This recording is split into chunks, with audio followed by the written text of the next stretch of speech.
Introducing the derivative. All right, so here it is. So if you're in calculus, you've gone through your painful path of talking about limits and continuity. Now, once you introduce yourself to that topic, I'm sure that you're going to be wondering about this whole idea of the derivative, which really in grade 12 is pretty much the entire calculus subject. So you want to be comfortable in understanding what this derivative it is. It's just a function, by the way, and what that derivative actually does for us, how to find it. There's many different nicer ways to go about as you're going to go through the course, but here I'm going to be introducing the topic to you. Okay, so the derivative was kind of introduced to us by Newton. Yes, it's the famous Newton, and also Leibniz. Okay, so that was another mathematician, and there were others along the way. Lagrange had a little bit to do with it as well, and we utilize his notation.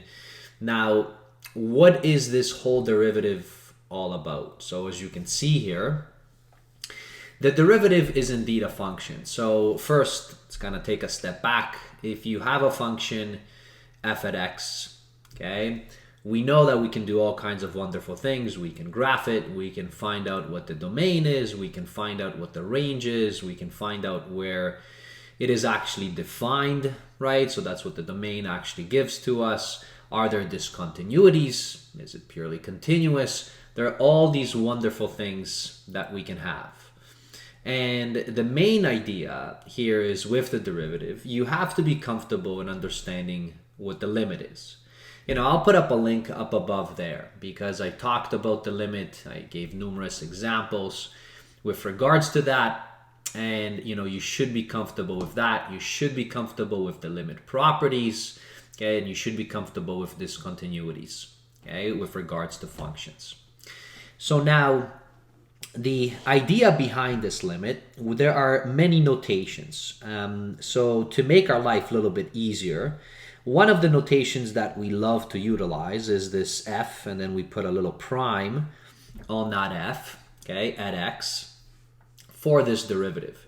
And if you look at its definition, if you've ever studied instantaneous rates, you will notice that, this looks kind of familiar, and you would be correct. Now, the notation is strange because we have so many different notations for this derivative. So, one of the notation is f that prime, but you also see, okay, so I wrote out these different notations in here. Here's another one where we just write y prime, and because we're so used to utilizing our dependent variable as y, so we utilize y. We sometimes put a dot on top of our y. Okay, so you might see this. And then the ones that I highlighted in yellow are actually the notations that Leibniz, okay, utilized. And they're kind of pronounced. So this is dy by dx.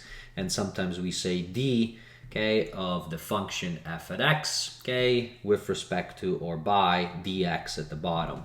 So you're going to see all of these notations. So they're all equivalent. So how you write them out, you're going to be probably used to them.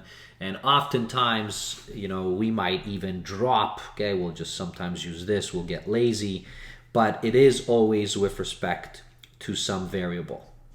Now, if I take this, right, and I take this limit, what does it actually mean? So let me copy it. I'm going to bring it down. And I'm going to put it right here for myself, and I'm going to talk about this, okay, in a little bit more detail and then give you examples. So hopefully you get an intuition behind this, okay? What is this derivative? So again, keep in mind, derivative is a function. It will be defined at a particular there's going to be a domain for it. And then, there's something about it. Now, if I scroll back here, I wrote a few things. One of the key important things is that the derivative is nothing else but the function of a slope. Now, we are used to a slope, right? Typically, with respect to, 2 points, and then we find the slope, which is rise over run, and then off we go. This is no different. The only thing is that now we're trying to find the slope, all right, of the tangent line at any point, and this is the key, at any point on the curve or with respect to that function. So at any point, that's what we would want to find. Not just at one point, right? Or two or three, at any point. So now it becomes a function of basically the slope. What is the slope? And now, I said, recall instantaneous rate of change.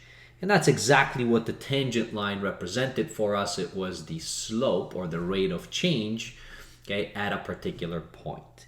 Now, if it so happens that our derivative at a particular point does not exist, then we simply say that that function is non-differentiable at x is equal to a. So this word of non-differentiable, okay, you might run in. That means that the slope does not exist there.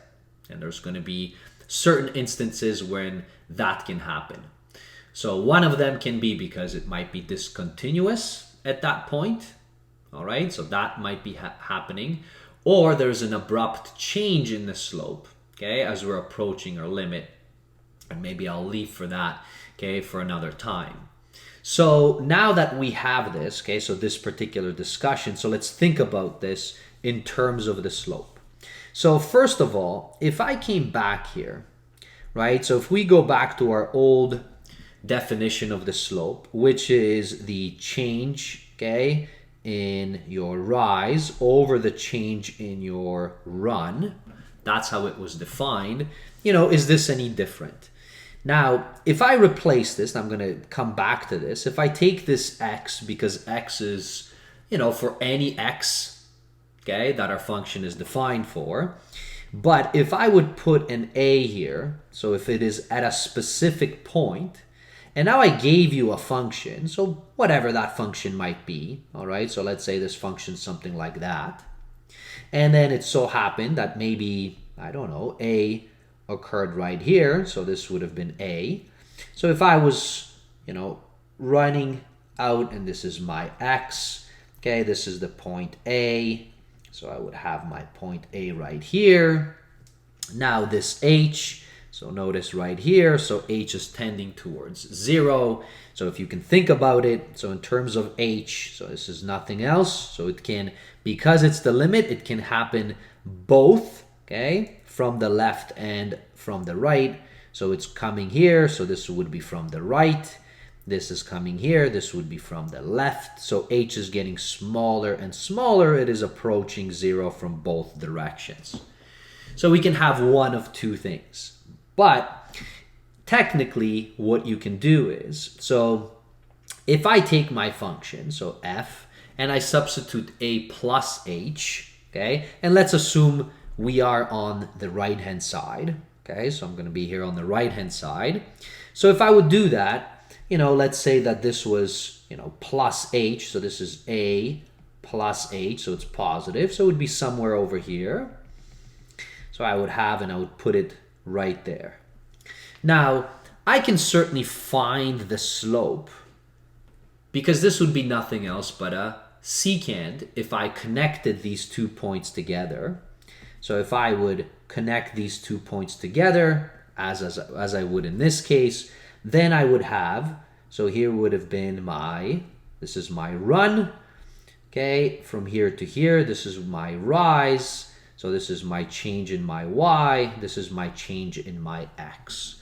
But now, what would these values be? Well, okay, so this is one of the points, so this point would have been represented by a plus h, and f at a plus h, so that's that point. And this point right here would have been represented by simply as a and f at a. So if I want to find the rise, then it would have been f a plus h minus f a.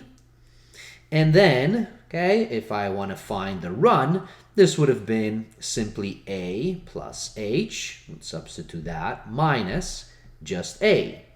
And then simplifying this, notice that the a minus the a will cancel, and I'm going to get fa plus h minus fa divided by just h, which is simply the slope. That's what this would be. But what we are interested in making this h, so we want h to tend towards 0. So we are basically finding the limit. So that is nothing else like we would assume that this right here would have been our actual function, okay, with respect to h, right, as h tends towards 0, and we're trying to find the limit. And that's exactly what the derivative is defined. Now, what I gave you an example, I fixed my a, right? I fixed it so that I could just show that to you, and then I have my a and it's exactly fixed. But who says that a is fixed? A could be at any point. What if we want to find that slope at any a, which really means at any x? So what we do is, instead of calling this a, we basically say, okay, well, I want to find it at any x.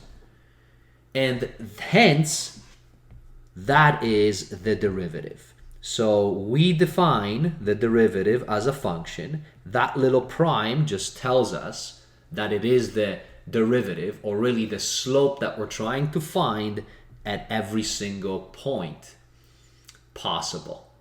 That's what we are doing in here. Now, I want to show you an example. So here I kind of prepared something for you so that you can see that really, again, this is nothing else but simply trying to find what the slope of the secant is as h gets smaller and smaller and smaller, as it tends towards 0. So here is something that I prepared. So here is a random function. So you see there in the top left corner. So it's cubic, okay? So it's degree 3.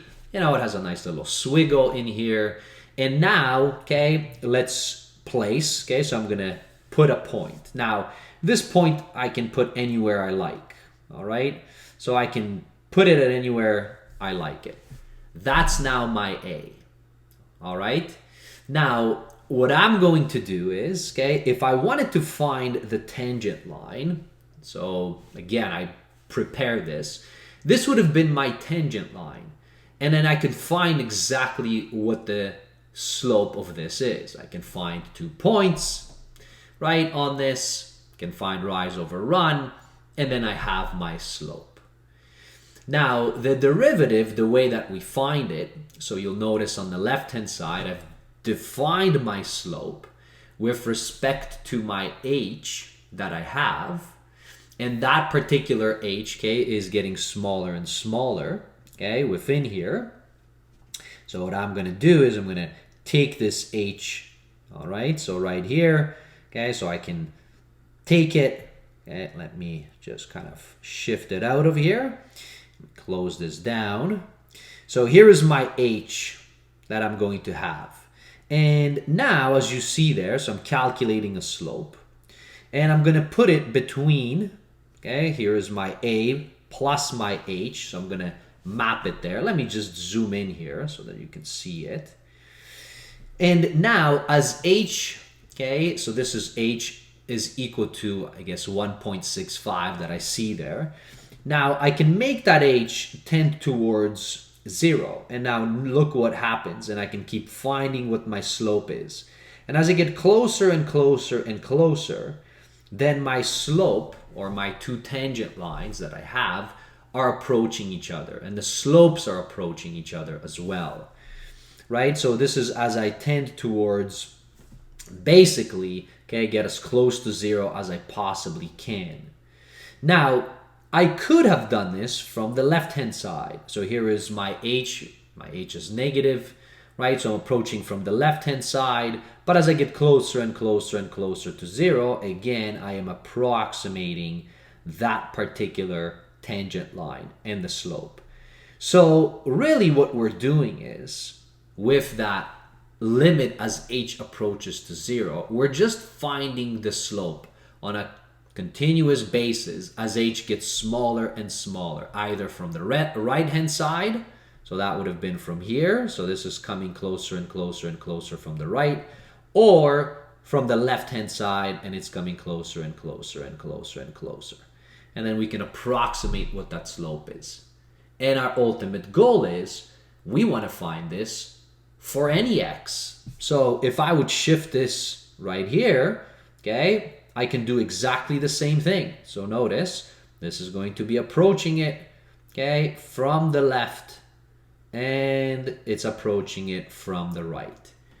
And the derivative becomes now a function of basically the slope at any point on the actual graph or on the curve itself. That's what the derivative is. So that's pretty neat because we can see that visually.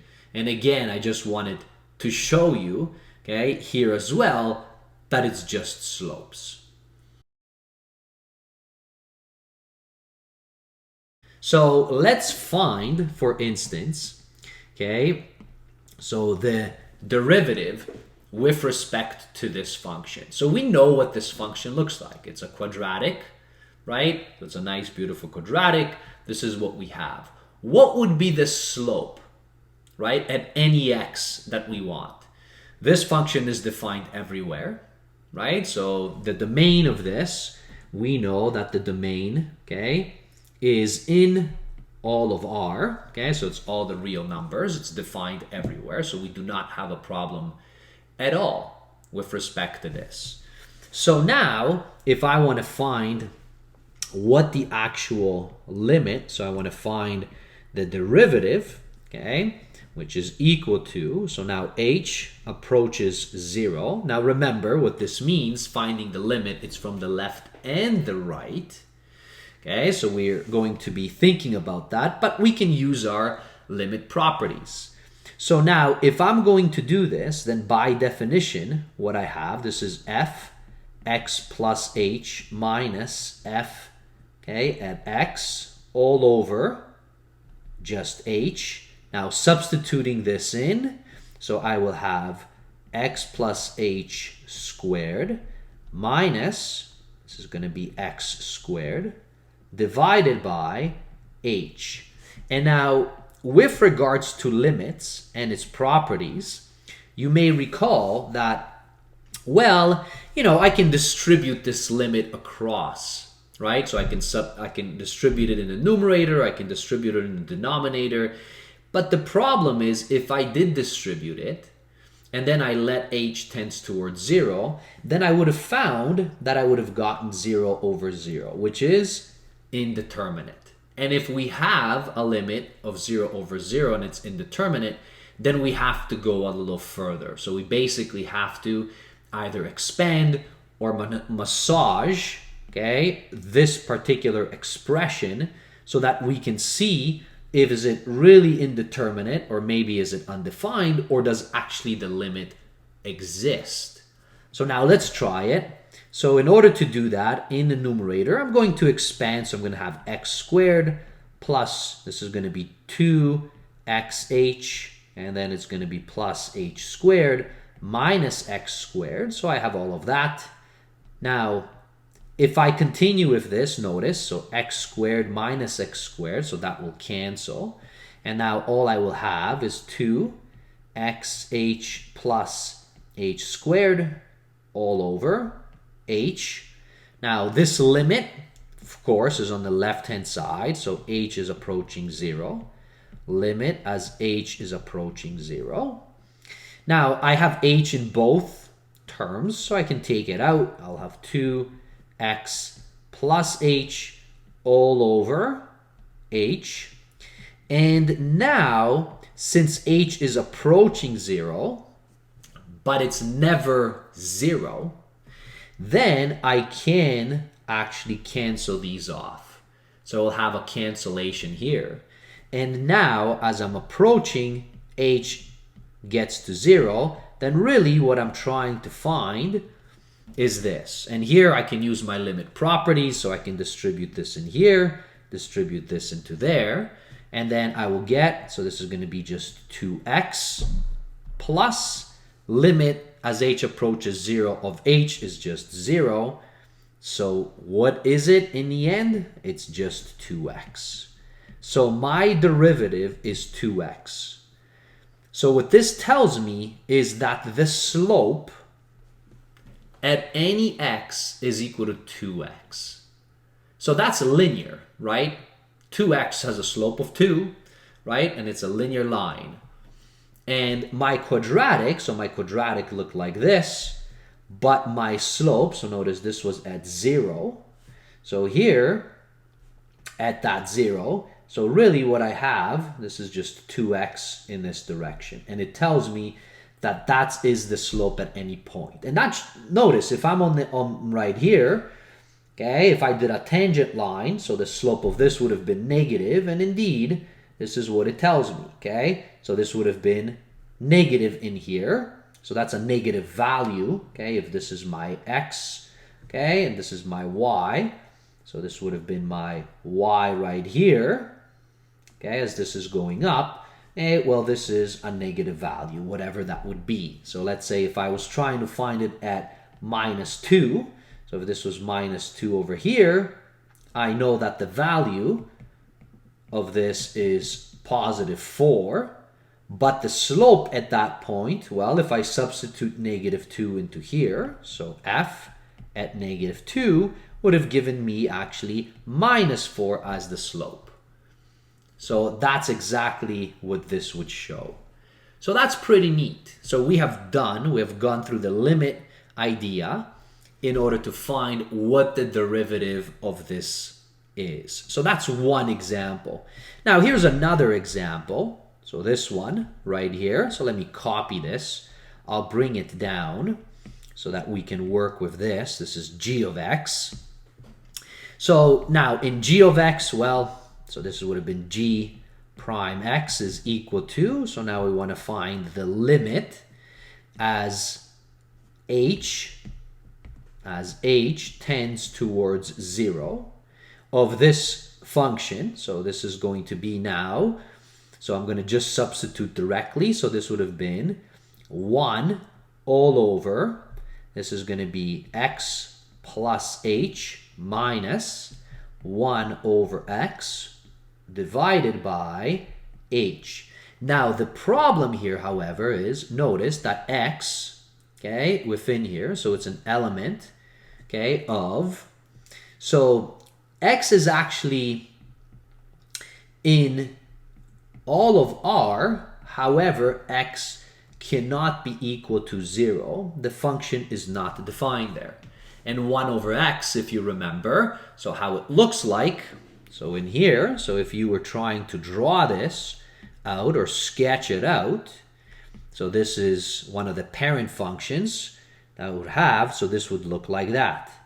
And indeed, we have an infinite discontinuity at 0.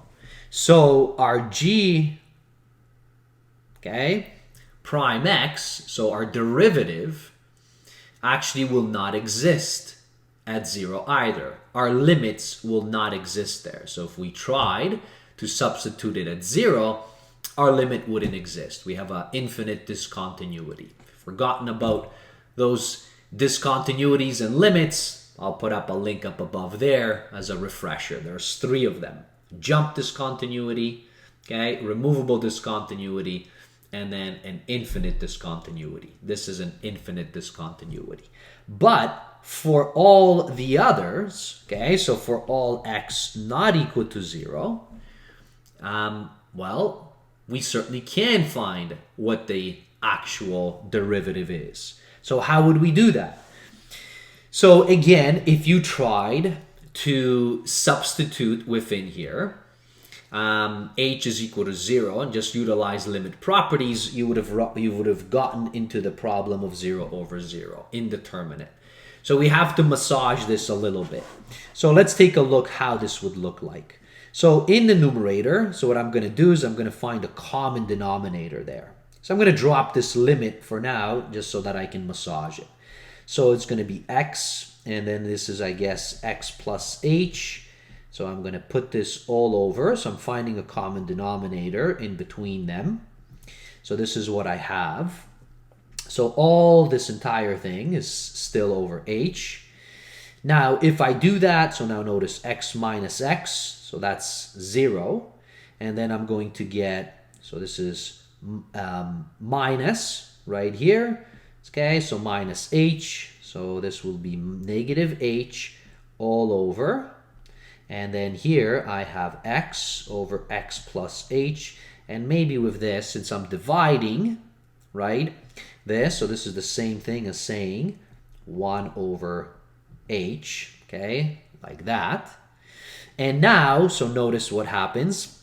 So as the limit within here, so as the limit of h tends towards 0, then what I can do is, okay, so within here, so notice this h and this h will cancel, and that's going to give me negative 1 all over. And then I'm going to have, I can distribute, so it's going to be x squared, right, plus x times h. Now I can distribute by my limit properties. So the numerator is just negative 1 if I distribute there. If I distribute, okay, this into x squared, well, there's no h there, so that's going to be just simply x squared. And if I distribute into here, this is x times h, okay, so that is just going to be 0. So that's what I will have right here. And therefore, my derivative is equal to negative 1 all over x squared. And again, this is for x not equal to 0. So as long as x is not equal to 0. So our derivative is a function. Here it is. And what it tells us is this is the slope at any x, okay? Any x except at 0. So that's what we would have for this. So you can just massage it out and then see exactly by utilizing limit properties to find out what the derivative is. Now, here is something interesting. So here's this last one that I put in here. So this one, so if I'm going to copy this, this is actually what we have in here. So notice fx is equal to 0 to x cubed minus 4x plus 3.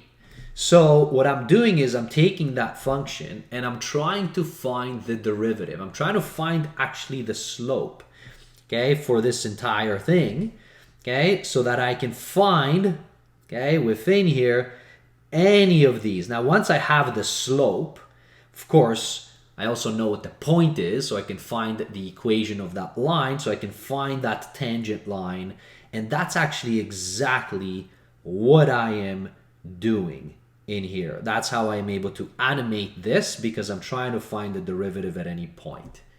Let's try it, and then I'll come back to Desmos to show you how in Desmos, okay, they do that for you actually, so that you're not going to have to stress out. So here it is.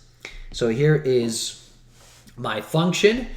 This is actually defined, okay, for all x, okay, and on the real number line. It's just a polynomial, so we have no restrictions at all, which means we can find the slope at any point. So now the derivative, okay, in here is equal to, so this is going to be a little bit annoying because my function right there is pretty big. So I will have h, okay, x plus h minus h, and I apologize, I used h in here as well.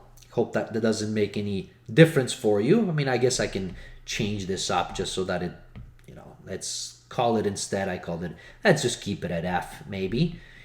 All right, so we'll do that so that you're not confused right there. So let me just keep it at f. This would be x divided by h. And now, yes, unfortunately, I have to substitute this junk in here.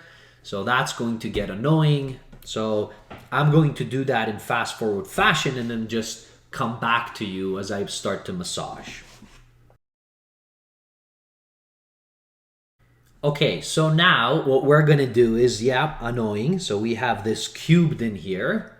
So I can find out what that cube is. So that's the first thing that I'm gonna do. Okay, and then I'll be back.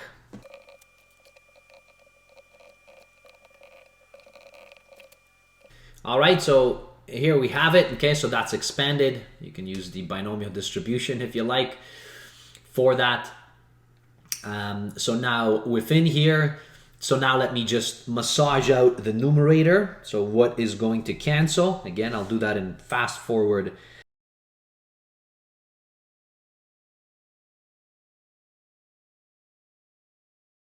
Now notice a lot of things cancel.